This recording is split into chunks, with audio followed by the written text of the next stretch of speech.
Thanks, David. So the thing that was the surprising fact from this morning, Kirsten and I were just talking, was the idea of Herman Miller's Mark Catchler drawing blood from the volunteers of his research study. So I'm sure there's a good metaphor in there, Mark. Okay, so graveyard slot, here we go. I'm here to talk to you about the space that you're in, Level 39. This is a project that Gensler is very, very proud of to be associated with. We designed this space working very, very closely with Eric van der Klee and the rest of the Level 39 team, and it was really a pretty transformational and remarkable story. And like every great project, you have to have a great client, and this is the man, not Ed Miliband in the picture, Eric van der Klee. For those that you know Eric, he's you know, the myth, the legend that is Eric van der Klee. It was an incredible experience working with Eric on this project. This was a project on this floor, the 39th floor of Level 39. The space was previously occupied by, I think, KPMG, and it was a fairly sort of typical plain vanilla type of environment. And essentially what we did working together with Eric was to sort of hack the space, develop the brief, kind of like literally the brief was being developed walking around with Eric saying, hey, this is a good idea, this is a good idea, why don't we use a floor tile here for a reception desk kind of thing. And it was kind of hacking the space. And for those of you that have actually used the toilets, you can see that's what it was like previously. So the toilets remained completely untouched. But it's one floor, 29,000 square feet, 3,000 square meters. Very, very incredible sort of space, and this has become such an incredible success story. I'm not going to tell you too much about the design of it because I want to go into a short video, 3-minute video, which explains the story behind Level 39. So if you just bear with me 1 second.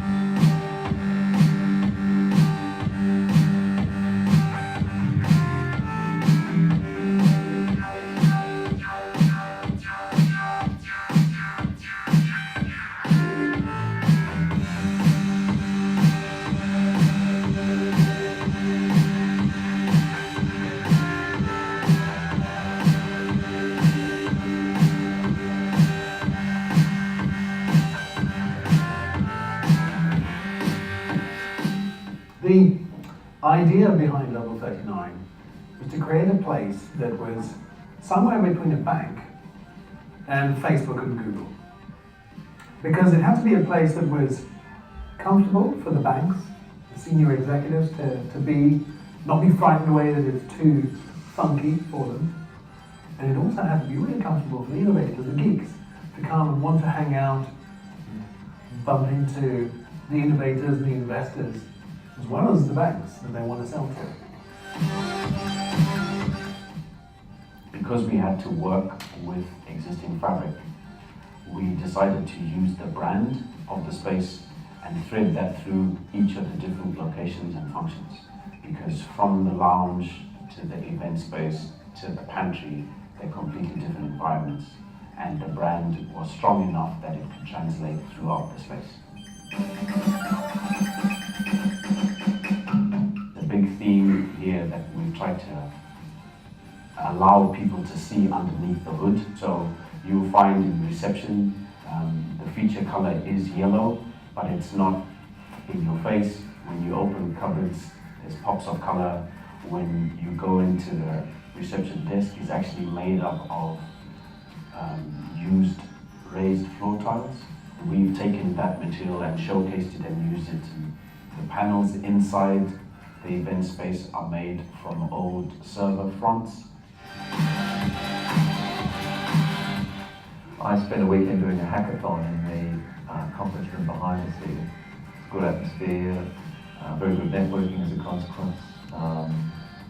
And the views, once again, are inspiring people. You can see them getting up when they want a bit of a break and they walk over and have a look out the window and then go back inspired and start working again.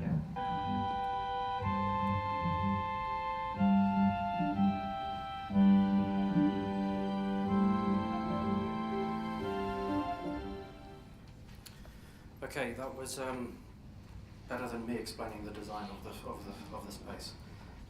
Just need to advance the slide. Okay.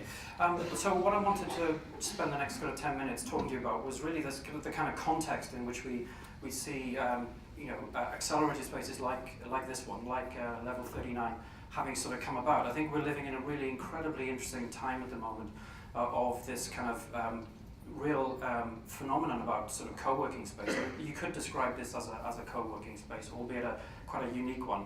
But I think that what's happening with out there in the world is this kind of confluence of two major societal changes happening. One is the sharing economy, and the other is the sharing generation. And I think what's interesting about the global recession that happened 6 years ago, this really kick-started the whole sort of phenomenon around co-working, and really created an enormous amount of imperative for individual people to sort of set up their own sort of businesses. And what we're seeing is this kind of emergence of what some people refer to as the barbell economy, where we'll have large companies on one side, which are, as they have been for a long, long time, and this emergence of huge amounts of sort of contingent workers. But if you look at, something like Level39, it's this kind of diagram here. It's all about the sort of creativity or innovations, the connections that people are making, and the knowledge that's exchanged within the space that makes them unique. Interestingly, I was in the unconference in financial services sector, which was a great discussion, but I was following the tweets of the other one that was happening here, and there was a really great conversation going on Twitter about the differences of the generations, and the Gen X's and Y's and millennials, and I hate all that discussion, but the one generation I do believe in is this one, which is the sharing generation, what you might call Generation S. This is something that's really quite profound that's happening out there, and I think for all of us in the room who are in the real estate world, this is really going to have a major impact, at some point in the near future. But if you think about, the sharing economy, something we didn't really talk about 10 years ago, where we have, person-to-person marketplaces, crowdsourcing of research, large organizations, for example, in the pharmaceutical sector, are open sourcing research like they never would have done before. We have crowdfunding platforms, innovation marketplaces. And obviously on the sort of personal front, we have this kind of emergence of kind of what some call a share or die generation, that they share information, they share status updates about themselves, they share transportation, they share knowledge, they share habitation. I think these forces are sort of coming together to create this new attitude towards sharing that we haven't had before. And I think it's in its infancy, but it's going to just keep kind of growing in importance. So back to this kind of barbell economy, some people are predicting that by 2020, 40% of the global workforce will be contingent workers, freelancers, temps, or solopreneurs. Individual people starting their own businesses, collaborating with others in ways that they wouldn't have done before. Our ability to work anywhere is already here, but the next generation of mobile networks, the 5G, will only increase that, and will only increase the ability for us to work literally anywhere. And then it's just very much around sort of choice of where we actually want to do our work. And what we know also from our own sort of studies of co-working spaces, that around sort of 87–90% of people that are working in co-working spaces are finding that they're actually starting new companies, or they've found new ideas or new products working with other people, completely random people within the same space. And we were in a very interesting session just before lunch, which was chaired by Mike Joroff and Peter Miskovich, about the city as an innovation platform. And I think we're definitely in an era now where all of that sort of promise of the future of technology for the last kind of 10 years. Oops. Technology. Go away. I don't want the VPN. You don't want to read my emails. That promise of technology that we, one day in the future we could work anywhere, any place, anytime, is really here, and we're now just frankly struggling to keep up with it. So in many ways, it's no longer about office buildings and office space. The entire city is the office. We can actually pick and choose times and places where we want to work. And I think this idea of this kind of larger sort of co-working space is something that is just going to become very interesting in very, very large estates like the one we're sitting in right here at Canary Wharf. The other thing that's critically important and has fundamentally changed in our industry is this idea of kind of the co-creation of space. That when users are really involved in the creation of their own space, there's a much higher degree of engagement in the space that they occupy.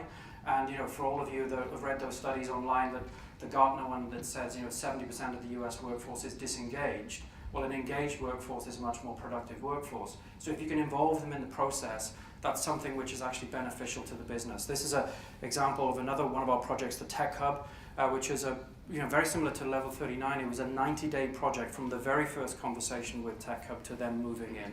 And it was very much around sort of low tech, low cost, cheap materials, but a space that the users were heavily involved in the branding and the designing of this space, and it's become a huge success just on Old Street Roundabout.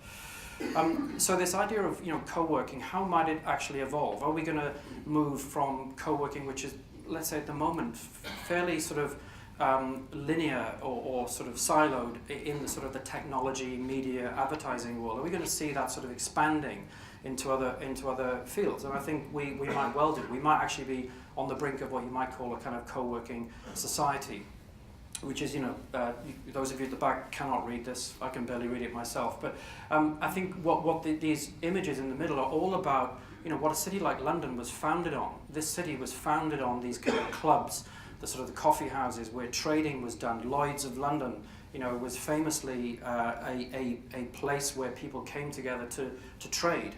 And effectively, co-working spaces are no different to that. But what we might find is that we might find sort of co-working clusters, one around sort of pharmaceuticals, one around technology, one around media, one around energy. That actually, why couldn't we have those kind of mini clusters within different parts of the city? So I think this is something which is worth thinking about and certainly worth doing some more research on.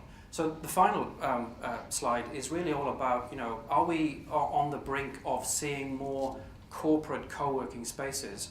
I think the answer is yes. We're working with a lot of organizations now developing their workplace strategies, which are based on something completely different. It's not about, command and control anymore. It's actually all about organizations developing workplace programs based on, trust and sharing. These are fundamental. The fundamental building blocks, if you like, of the sharing economy is trust and the willingness to share. And also it reflects a fundamental change in leadership, which is around what some people call leadership 2.0, which is very much around, treat your employees like adults, let them get on with it, give them the tools, and let them actually flourish. Because, when you can work anywhere, you cannot... I think the days of being able to measure productivity or efficiency based on the number of hours people spend sitting behind a thing called a desk are long gone, and they're only going to get even further away in the future. So we need to have very, very different measures, and that places whole new challenges on sort of HR. And finally, in terms of the consumerization of real estate, it's great that Mark's here from Liquid Space, so I can plug his company. But I think what Mark's doing is something really, really interesting in terms of this idea of sharing space that all of us or all of you as corporate occupiers are sitting on, which is unused. If you think about this whole Canary Wharf estate, the average sort of occupancy of the office space here is around the sort of 40% mark, with a few exceptions, KPMG and others. But there's a huge unused amount of real estate sitting here. Why are we not sharing that? And that's kind of good from a sustainability point of view. And this example is a project we did in Los Angeles for CBRE. This is their sort of corporate co-working space at the top of a building in downtown LA, which was unusable. And the senior partner of this, Lou Horn, basically says he has no idea how many people use this space. He has no idea what the utilization is. He has no idea how many people are sort of sitting at which desks. But he kind of doesn't care, because it's an incredible success story. And I think that's what happens when you actually open up the doors and embrace some of these new ideas. So 15 minutes. Thank you. Terrific, Philip. Thank you very much.